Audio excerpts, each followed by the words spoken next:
Hello students, welcome to my YouTube channel. आज हम आपके लिए लेकर आए हैं क्लास 10 सोशल साइंस के चैप्टर 4 का वन शॉट। इस चैप्टर में आपको मिलने वाले हैं इस चैप्टर के सभी मोस्ट इम्पोर्टेंट एमसीक्यू, अति लघु उत्तरीय प्रश्न, लघु उत्तरीय प्रश्न और उसके साथ ही दीर्घ उत्तरीय प्रश्न, जो आपके बोर्ड एग्जाम के लिए बहुत ही महत्वपूर्ण है।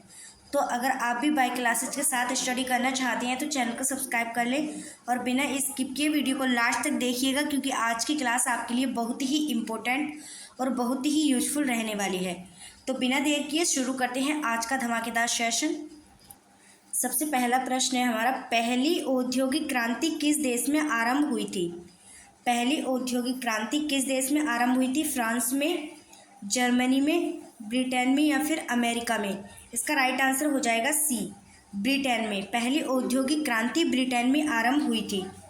अगला प्रश्न देखो, प्रश्न संख्या 2, स्पिनिंग जेनी का आविष्कार किसने किया था? ठीक है, स्पिनिंग जेनी का आविष्कार किसने किया था?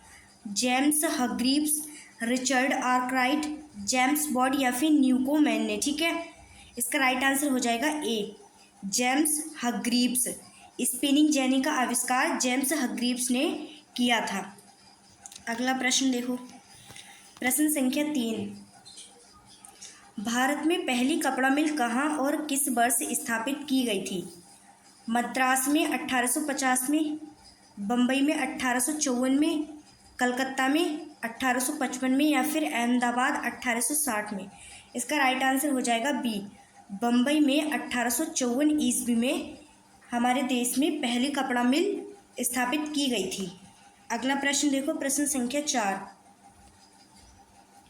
द्वारनाथ टैगोर कौन थे? एक प्रसिद्ध लेखक, एक बंगाली उद्योगपति, एक क्रांतिकारी या फिर समाज सुधारक? द्वारनाथ टैगोर एक बंगाली उद्योगपति थे। इसका राइट आंसर हो जाएगा बी। ठीक है, द्वारनाथ टैगोर एक बंगाली उद्योगपति थे। नेक्स्ट क्वेश्चन देखो, क्वेश्चन नंबर 5, गुमास्ता कौन थे?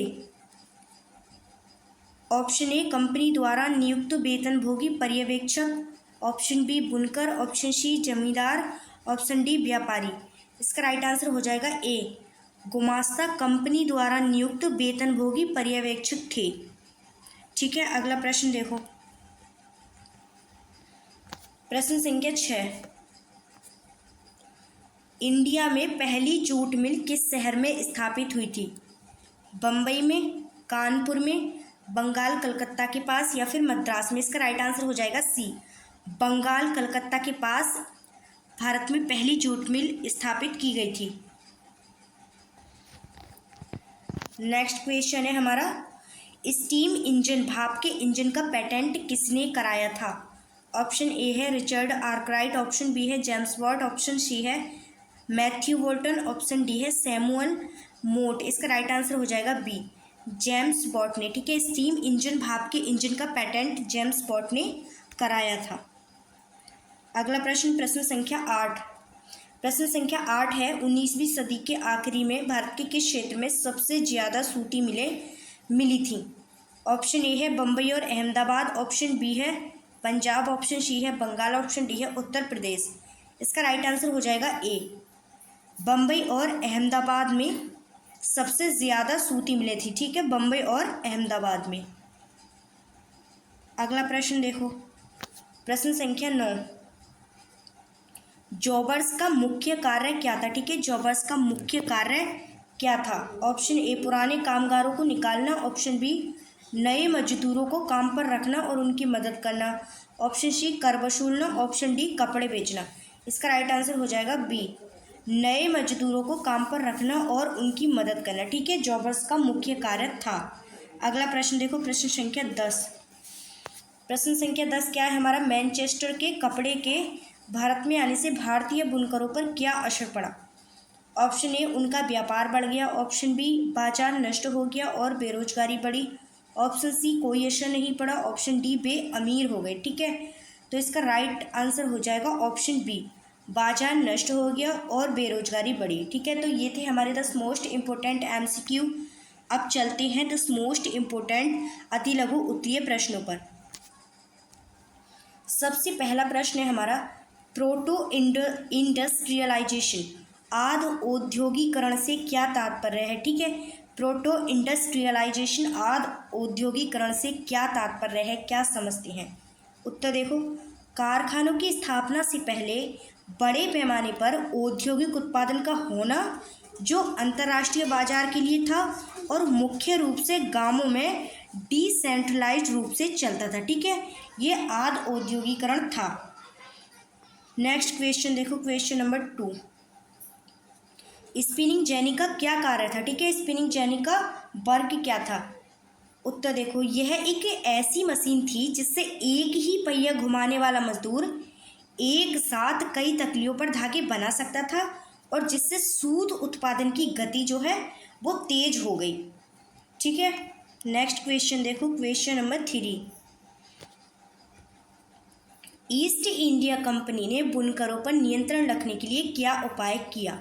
ठीक है, ईस्ट इंडिया कंपनी ने कौन से नियम लागू किए बुनकरों पर नियंत्रण रखने के लिए? उत्तर देखो, कंपनी ने बुनकरों पर नियंत्रण रखने और उन्हें अन्य खरीदारों को बेचने से रोकने के लिए गुमास्ता नामक वेतनभोगी एजेंटों की नियुक्ति की और अग्रिम पेशगी, ठीक है, एडवांस दी। तो उन्हें एडवांस दिया गया जिससे और कोई कंपनी उन्हें खरीद ना सके। नेक्स्ट क्वेश्चन देखो, क्वेश्चन नंबर 4, जॉबर कौन होता था? ठीक है, जॉबर कौन होता था? उत्तर देखो, जॉबर फैक्ट्रियों में पुराना और विश्वसनीय कर्मचारी होता था जो अपने गांव से नए मजदूरों को लाता था और उन्हें काम दिलाता था और शहर में सेटल होने में, व्यवस्थित होने में मदद करता था। ठीक है, इन्हें जॉबर कहते थे। अगला प्रश्न देखो, प्रश्न संख्या 5, भारत के शुरुआती उद्यमियों, एंटरप्रेन्योर्स के नाम लिखिए। ठीक है, कौन कौन थे? सबसे पहले थे द्वारनाथ टैगोर। ठीक है, उसके बाद जमशेदजी टाटा, जीडी बिड़ला और सेठ हुकुमचंद आदि भारत के शुरुआती प्रमुख उद्योगपति थे। ठीक है, ये हमारे देश के शुरुआती उद्यमी थे। अगला प्रश्न देखो, प्रश्न संख्या 6, प्रश्न संख्या 6 क्या है? फ्लाई शटल क्या था? ठीक है, फ्लाई शटल क्या था? यह रस्सियों और पुलियों के जरिए चलने वाला एक यांत्रिक उपकरण था जिसका इस्तेमाल जुलाहे कपड़े की बुनाई के लिए करते थे। ठीक है,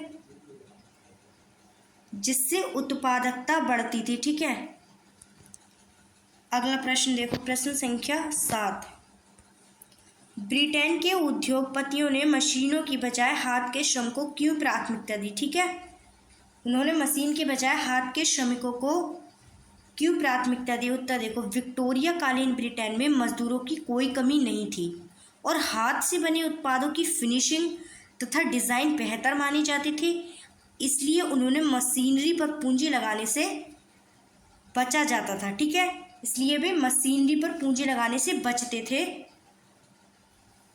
इसलिए उन्होंने हाथ के श्रम को प्राथमिकता दी। अगला प्रश्न देखो, प्रश्न संख्या 8, विज्ञापनों ने उत्पादों को लोकप्रिय बनाने में कैसे मदद की? किस तरह से विज्ञापन जो है वो उत्पादों को लोकप्रिय बनाने में मदद करते हैं? उत्तर देखो, विज्ञापनों ने अखबारों, पत्रिकाओं और दीवारों पर छपकर उत्पादों को आकर्षक बनाया तथा उपभोक्ताओं के मन में राष्ट्रवादी भावना या फिर ज़रूरत जगाकर उनकी मांग बढ़ाई। ठीक है, तो इस तरह से विज्ञापनों ने उत्पादों को लोकप्रिय बनाने में मदद की। अगला प्रश्न देखो, प्रश्न संख्या 9, भारतीय हस्तशिल्प उद्योग के पतन के क्या कारण थे? उत्तर देखो, ब्रिटेन से आने वाले सस्ते मशीन निर्मित कपड़ों की बाढ़ और भारतीय उत्पादों पर भारी आयात शुल्क, टैरिफ लगना हस्तशिल्प के पतन का मुख्य कारण था। ठीक है,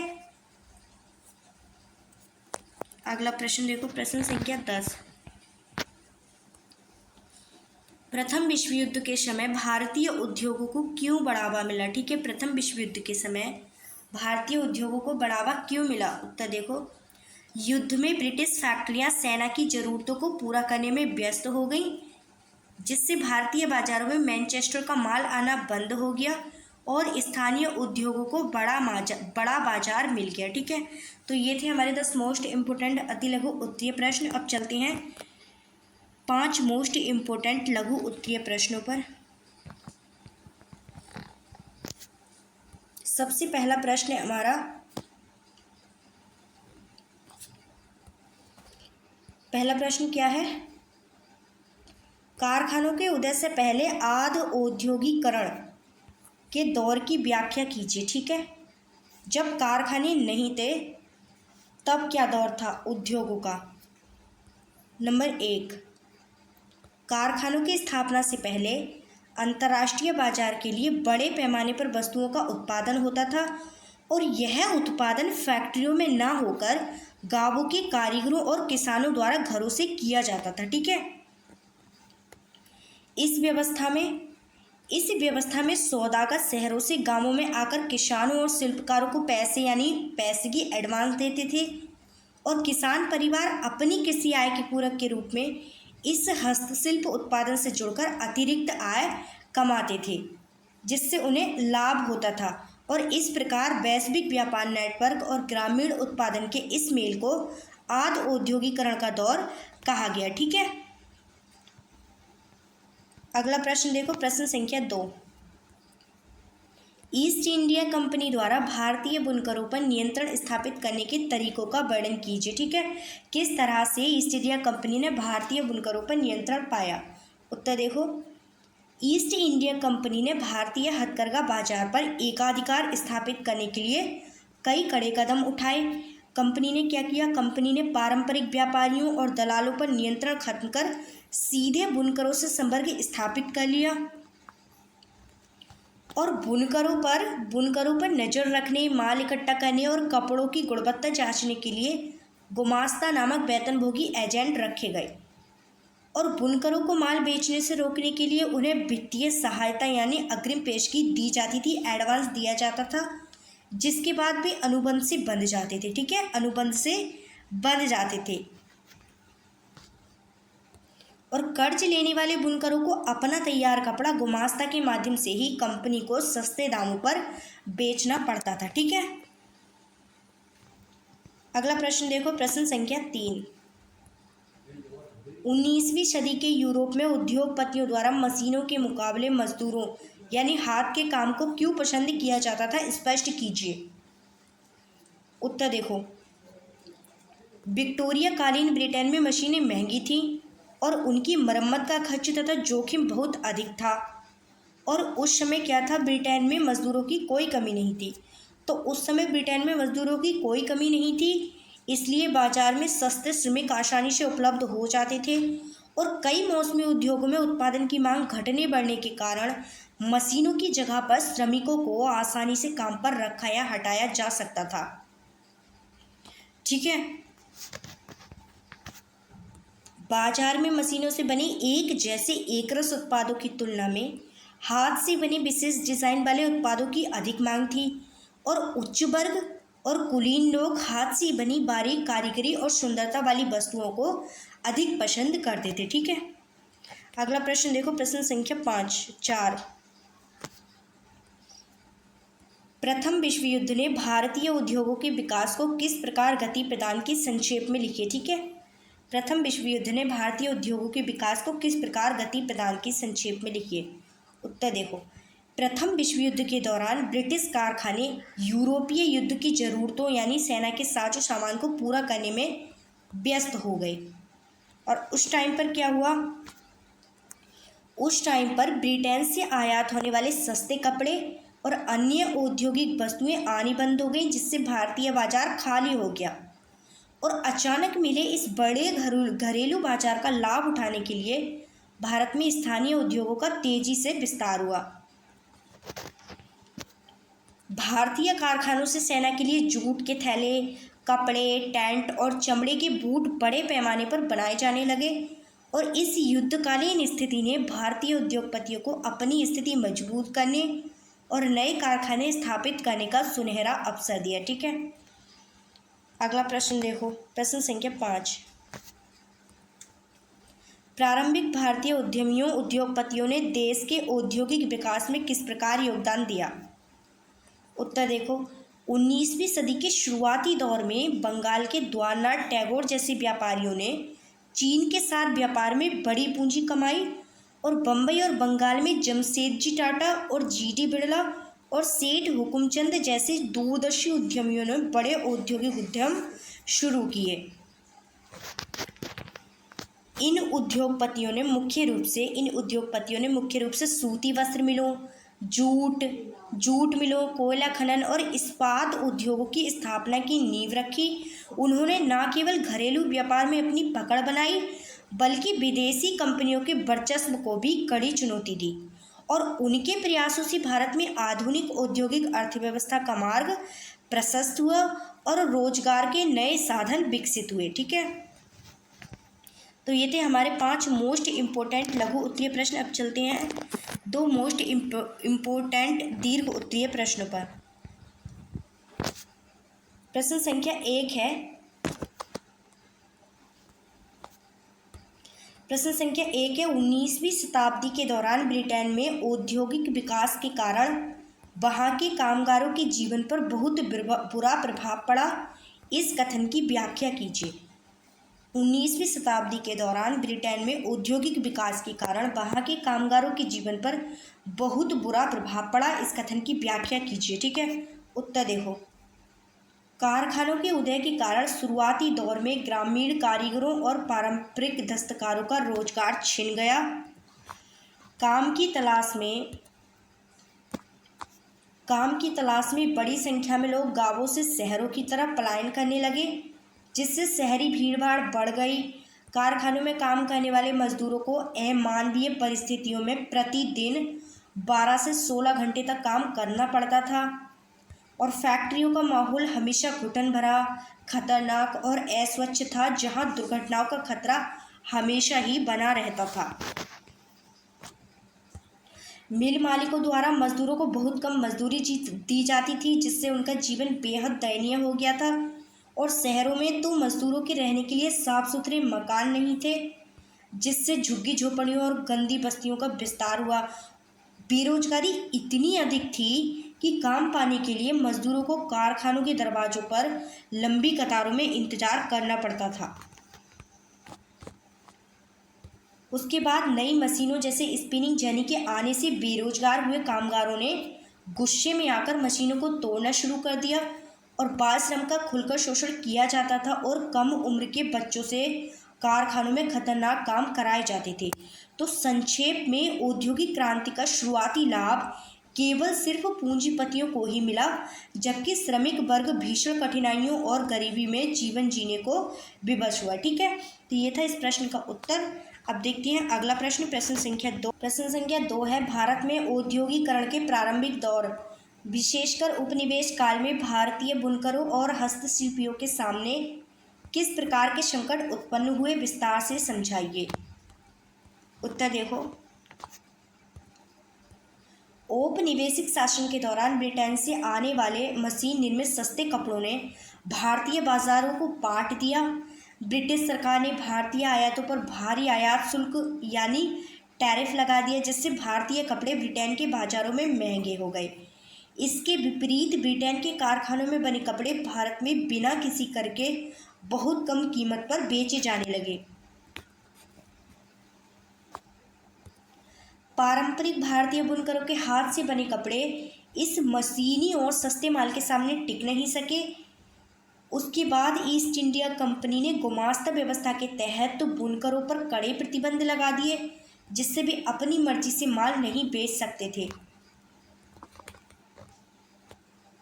बुनकरों को कम कीमत पर माल बेचने के लिए मजबूर किया गया, जिससे वे भारी कर्ज के जाल यानी कर्ज के दलदल में फंस गए। कपास की कीमतों में बेतहाशा वृद्धि हुई, क्योंकि भारत का अधिकांश कच्चा कपास ब्रिटेन की मिलों को निर्यात कर दिया गया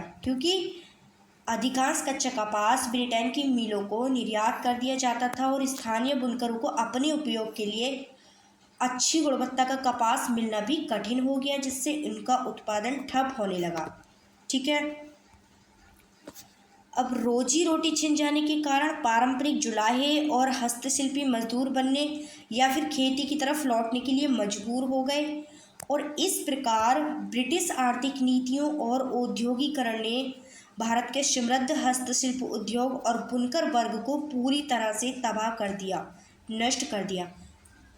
तो फ्रेंड्स, कैसी लगी हमारी आज की क्लास? वीडियो अच्छी लगी हो तो वीडियो को लाइक करें और चैनल को सब्सक्राइब कर लें। मिलते हैं अगली क्लास में एक अलग टॉपिक के साथ। तब तक के लिए जय हिंद।